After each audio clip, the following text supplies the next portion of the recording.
Hey folks, I'm Jody White. I'm here at Lake Chickamauga with the one and only JT Kenney.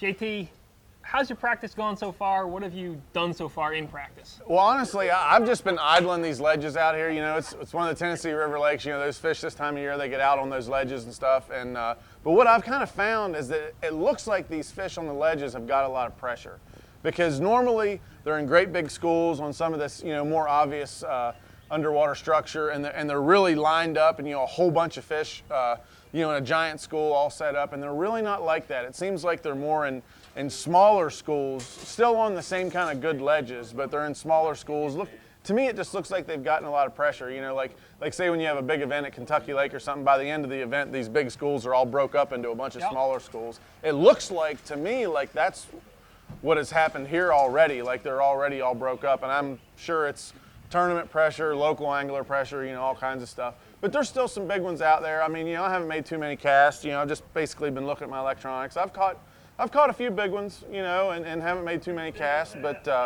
you know, I don't think it's going to be quite the whack fest that some of the tournaments that have been here before were. All right. Is it a situation where maybe, and I haven't checked it, but I'm sure you have, where we haven't had ideal current the first couple days of practice, and maybe if we get that later in the week, it positions those fish more the way you want them to? You know, it could, because when that current starts to move like that, those fish really position up and feed on those underwater structure places into the current. And yeah, if we get more current running, it should help.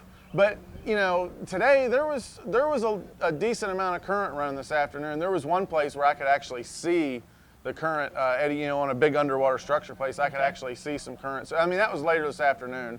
But the other thing too, what I've learned over the years with this offshore ledge fishing stuff, is that typically, even when there's no current, first thing in the morning, there's a pretty good bite. You know, it's just a feeding time for the fish, and there's a pretty good bite.